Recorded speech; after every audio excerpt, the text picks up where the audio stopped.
AI 교육 전문 에듀비입니다. 안녕하세요. 에듀비 에듀 프롬프트 엔지니어 마스터 서영진입니다. 자, 오늘은 정시 지원을 할 때 우리 아이가 환산 점수를 통해 어느 정도 대학교를 지원할 수 있고 합격 비율은 어느 정도인지 그 부분에 대해서 에듀비와 함께 할 건데요. 우선 에듀비 회사 소개 보시면은요, 고객센터 맨 상단에 보시면은 정시 합격 예측 데이터 어떻게 만들었는지에 대해서 설명을 하는데, 우선 1차 데이터 같은 경우는 저희 컨쇼가 가지고 있는 데이터와 대학교 입결에 대한 데이터를 전체적으로 분석을 해갖고 에듀비에 전달을 했고요. 에듀비에서 그 데이터를 학습을 할 때 이번 시즌에 대한 어떤 정규 분포에 대한 데이터나 난이도에 대한 부분들, 이런 부분들을 함께 학습을 했는데, 거기서 나온 데이터를 봤을 때 제가 좀 놀란 게 균형 있게끔 줄 거라고 생각을 했는데 그렇지 않고, 이번 시즌에 어떤 이런 불수능에 대한 난이도, 이런 부분들에 대해서 리스크에 대한 요 부분을 좀 낮추기 위해서 도전권 데이터를 약간 앞으로 당기면서 적정권과의 간격을 줄여놓고요. 그리고 적정권과 안정권을 좀 벌리면서 안정권에 대한 점수를 약간 더 높여놓더라고요. 이렇게 되면 당연히 리스크를 관리를 할 수 있겠죠. 그래서 그 데이터를 토대로 3차 다시 입시 전문가들이 모여가지고요, 수치에 대한 신뢰도나 이런 부분들을 다 검증을 했고요. 그 최종 데이터를 에듀비에 다시 학습을 시켰습니다. 자, 그러면 어느 정도로 예측 데이터를 구성하고 있는지 한번 보도록 할게요. 에듀비 바로 가기를 한 다음에요, 오늘 제가 준비한 대학교는 바로 중앙대학교입니다. 중앙대학교 정치국제학과랑 문헌정보학과를 지원하고 싶어요. 우리 아이 환산 점수는 756점대거든요. 자, 그랬을 때 여기 프롬프트 엔지니어링에 가면은 정시 지원이 있고요. 정시 지원 맨 상단에 26학년 정시대학교 지원 예측 환산 점수 제공이라고 돼 있죠. 보면은 대학교와 학과를 넣던지 대학교와 계열을 넣어달라고, 그러니까 만일 중앙대학교 인문계 하면은 인문에 관련된 모든 학과를 보여준다라고 보면 되는데요. 오늘은 이 두 개 학과를 좀 보도록 하겠습니다. 프롬프트 엔지니어링 클릭한 다음에 한번 기다려 보도록 하겠습니다. 자, 그러면 중앙대학교 정치국제랑 문헌정보에 대한 이런 데이터에 대해서 환산 점수를 보여주고 있는데요. 보시면은 요 안정권과 적정권과 도전권 요 사이사이가요, 다 합격 비율이 나눠져 있는 겁니다. 아, 우리 아이는 안정권이야 라고 얘기하는 게 아니고요, 요 사이사이에 합격 비율이 어느 정도로 우리 아이가 구성되어 있는지 그거를 계산을 해야 되는데요. 자, 보시면은 안정권 같은 경우는 70에서 80%가 넘어간다라는 거는 진짜 안정권이 맞아요. 그리고 적정권 같은 경우 69에서 50%라는 거는 우리 아이가 그러니까 최추합 뒤쪽에 있거나 추합 앞쪽에 붙어 있다라는 거고요. 도전권이라는 건 추합 중간에서 뒤쪽으로 붙었다는 소리거든요. 이걸 합격 비율로 다 나누는 겁니다, 지금. 자, 그렇다면 요 합격 비율에 대한 요 구간을 한번 계산을 해야 되는데, 이 계산도 에듀비가 가능합니다.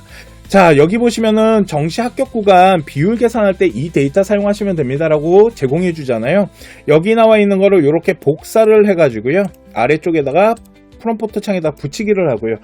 컨트롤 엔터 하면 이렇게 줄이 바뀝니다. 여기에다가 우리 아이 점수를 좀 놓을게요. 우리 아이 학생 점수가요, 아까 756.45점이거든요, 우리 아이가. 그러면 이렇게 점 한 다음에요, 프롬프트 엔지니어링에 보시면 세 번째 정시 환산 점수 구간, 그러니까 환산 점수 요 구간의 합격 비율을 계산해 주겠다는 건데, 한번 다시 기다려 보도록 하겠습니다.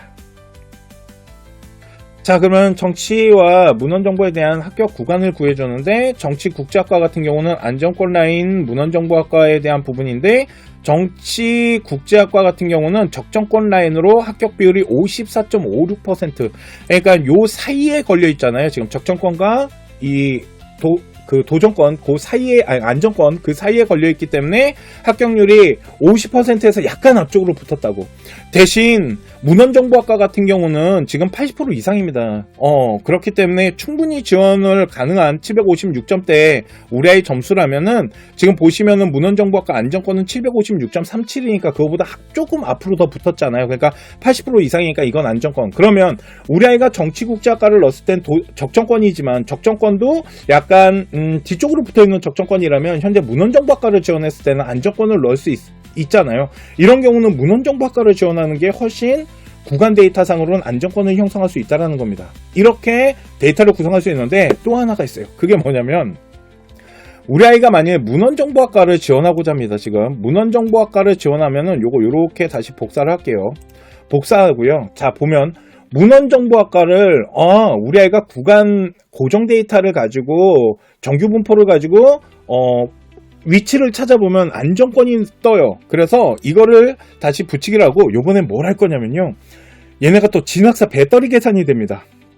이거 진짜 오랜 시간 연구해서 제가 전달해 준 건데, 진학사 배터리를 할 때는 학생 점수가 756.45잖아요. 여기에다가 슬러시 한 다음에 뭐라고 하냐면요, 진학사 배터리 칸수가 칸이 몇 칸이냐면 5칸이 떴어요.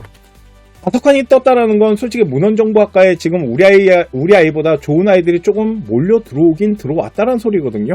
자, 이렇게 배터리 칸 한 다음에요, 여기 보시면은 정시 환산 비율 플러스 배터리 칸 수를 갖고 합격 비율을 계산해 줄게 라는 부분이 있어요. 이 배터리 칸 수를 가지고도 비율을 계산해 주는데 한번 기다려 보도록 하겠습니다. 자, 봤더니 문헌정보학과 같은 경우 배터리 칸수를 놓으면은 네, 약간 데이터에 대한 수정이 좀 있겠죠. 한번 보도록 하겠습니다. 자, 보시면은 우리 아이 환산 점수 구간을 계산을 했을 때는 안정권에 대한 구간이 나옵니다. 그래서 80% 이상인데 배터리 칸수를 한번 반영을 해볼게요. 배터리 칸수를 반영을 했을 때 배터리 5칸은 한 65% 정도의 합격률을 보여주고 있는 칸수에 대한 비율이고, 그걸 가지고 고정 데이터와 진학사 배터리 칸수를 함께 계산을 다시 해드릴게요 라고 했을 때 우리 아이는 72.5%, 그러니까 안정권에서 약간 이제 안정 적정권 사이까지 뒤로 약간 빠졌다라는 거죠. 왜 그러냐면 지금 너보다 지원하는 모의 지원하는 아이들에 대한 수준이 좀 더 높게 잡히기 때문에 그 리스크를 좀 계산을 해야 될 것 같아 라고 하면서 계산값을 줬을 때 우리 아이가 지원할 수 있는 건 72.5%. 그러면 충분히 지원 가능합니다. 이 정도 수치가 나타났다는 건 충분히 적정 안정권으로서 한번 지원이 가능하다라고 봐야 돼요. 자, 그러면은 요번에는 진학사 배터리 칸수를 조금 더 보통은 한 7칸 정도가 나올 수 있거든요. 그러면은 진학사 배터리 칸수가 한 7칸이에요. 7칸으로 해서 다시 한번 계산을 좀 해보도록 하겠습니다. 진학사 배터리는 고정된 데이터나 이런 분포 데이터를 갖고 한 게 아니고 학생들이 현재 모의 지원을 하는 그 데이터를 기준으로 하는 거거든요. 자, 봤을 때 지금 배터리 7칸이면 솔직히 합격한다라 그래요. 그죠? 그러니까 우리 아이보다 좀 낮은 성적대 아이들이 많이 지원을 하는 흐름을 보여주고 있어 라는 부분인 거고, 현재 80% 이상의 배터리마저도 집어넣으면은 너 지금 85%야. 85%만 합격한다라는 소리죠. 그러니까 만일 고정 데이터에 대한 에두비 데이터의 구간이 안정권이 나왔는데 배터리 칸수도 막 7칸, 8칸 이러면은 합격한다라고 봐야 되는 거고, 만일 배터리 칸수가 6칸이나 5칸이 뜬다라는 건 그만큼 리스크가 형성이 되고 있다. 너보다 좀 잘하는 아이들이 몰려 들어오고 있긴 해. 그런 이야기인데, 그러면 요번에는요, 배터리 칸수를 확 낮춰볼게요. 예를 들어서 우리 아이가 진학사 마지막 날 봤더니 배터리 칸수가 얘가 4칸까지 내려갔어요. 5칸에서 4칸으로 내려간 거죠. 그 얘기는 4칸이면 추가권 뒤쪽으로 빠졌다는 소리거든요. 지금 고정 데이터 같은 경우는 안정권이지만 요번에 아이들이 이상하게 몰려 들어오고 있어 이 얘기거든요. 그랬을 때는 어느 정도로 합격률이 내려가는지 그 부분도 함께 한번 계산을 해보도록 하겠습니다. 자, 그러면 합격 구간에 대해서 이제 계산을 해주는데 배터리 칸수 4칸이면 40%대입니다. 왜 그러냐면 40%대라는 건 이제 4칸은 도전권이라고 하거든요. 그 얘기는 뭐냐면 지금 4칸까지 내려가고 너 합격률이 60%까지 내려가. 60%까지 내려갔다는 건 뭘까요? 이제는 안정권은 아니라는 거죠. 이 이야기는 뭐냐면 분포 데이터, 고정 데이터를 가지고 분석을 해봤을 때 너가 안정권이었는데 지금 현재 진학사 배터리를 봤을 때 아이들이 들어오는 이 부분이 리스크를 높이고 있어. 그래서 너 지금 지원하잖아. 그러면 너 여기 안정권은 아니야 라는 부분까지도 분석을 할 수 있다는 거죠. 자, 다시 한번 보면은요, 우리 아이가 만일 안정권에 대한 점수 데이터를 가지고 있는데 진학사 배터리가 만일 뭐 한 6칸, 뭐 5칸 이렇게 됐을 때 우리 아이의 합격 구간에 대한 현재 흐름에 대한 부분과, 그리고 칸수가 7칸, 8칸 나왔을 때, 그리고 만일 칸수가 막 3칸, 4칸까지 내려갔을 때 그 고정 데이터에 대한 부분에 모의 지원하는 이 흐름 자체를 다시 계산을 해야 된다는 소리잖아요. 이런 부분들도 지금 에두비를 통해서 계산이 된다라는 겁니다. 너무 편하지 않습니까? 솔직히 전문가들이 이렇게 계산을 하는 거예요. 그렇기 때문에 가장 기본적인 계산 방법들, 이런 부분들은 다 에듀를 통해서 어느 정도 전문가 수준으로 다 계산을 할 수 있다라는 거죠. 솔직히 여기에서 전문가들의 하나의 더 데이터가 붙는다라면 그거는 이제 경험 데이터와 이런 시나리오를 짜는 데이터라는 게 있는데, 그거는 솔직히 그 전문가들만의 어떤 이런 노하우 같은 것들이지만, 보통 정시는 수치 싸움이라고 들어보셨죠? 이 수치 싸움에 대한 부분의 계산은 이렇게 하는 겁니다. 그러니까 전문가들이 계산하는 방법을 지금 에듀비를 통해 갖고 다 해결을 할 수 있다라는 거고요. 또 하나 보여드리고 싶은 게 있는데요. 만일 예를 들어 갖고 우리 아이 이번에는 정치 국제학과 있잖아요.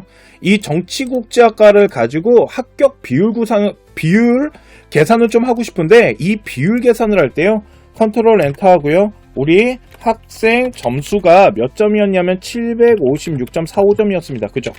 근데 하나가 더 있어요. 그게 뭐냐면, 여기 보시면은 정시 AI 환산 점수 분석이라는 게 있거든요. 이거는 뭐냐면 단순하게 구간만 계산하는 게 아니고요, 이 구간을 계산한 다음에 이번 시즌에 맞는 요 분위기의 흐름, 그리고 데이터에 대한 부분을 지금 보시면은 영상이 나오기 시작했습니다. 그죠? 이 얘기는 뭐냐면 에듀비가 추론을 하기 시작한 겁니다. 그러니까 단순하게 데이터만 분석한 게 아니고 이제 막 생각을 해요. 그래서 그 생각을 통해서 분석한 거를 다시 보여주는 건데, 보면은 우리 아이 합격에 대한 비율에 대한 부분과 이 부분은 이제 분석을 좀 해줬다. 인공지능이 분석을 한 건데, 판정 결과 우리 학생의 점수의 위치의 의미는 하면서 설명을 해주고, 예상 합격 비율은 50.07. 그러니까 너 딱 적정권 딱 가운데 걸렸어 라고 분석을 해준 겁니다. 그러니까 리스크 계산을 좀 하는 거죠, 얘가. 그 다음에 리스크 분산을 통해서 차별화된 준비 방안이 필요한데, 예를 들어서 적정권 위치에 있는 만큼 지원 대상의 안정권은 아닌 것 같고, 그래서 이 친구가 가나다군에 대한 전략의 분산을 통해서 리스크를 좀 줄여야 된다라는 부분, 이런 부분을 통해서 조언을 좀 해주죠. 이거는 인공지능의 컨설팅 부분을 좀 이렇게 조언을 해줄 수 있게끔 AI 분석 데이터를 또 제공을 해주고 있다라고 보시면 될 것 같습니다. 그래서 보시면 26학년 환산 점수에 대한 우리의 관심 있는 대학교의 예측 데이터와, 그리고 합격 비율에 대한 부분, 그리고 진학사 배터리에 대한 흐름을 가지고 합격 비율을 다시 계산하는 부분, 그리고 아래쪽에 AI의 코칭을 좀 한번 받아보는 부분, 이렇게 한 4가지 정도 서비스를 사용하시게 되면은 이번에 정시 지원하는 데 있어서 충분한 라인을 구성할 수 있지 않을까요? 이해가시죠? 자, 오늘 제가 준비한 AI 에듀비를 활용해서요, 정시 지원을 통해서 합격 비율과 그리고 지원에 대한 라인을 구성하는 거에 대해서 보여드렸고요. 다음 시간에 또 다른 프로그램으로 찾아뵙도록 하겠습니다. 감사합니다.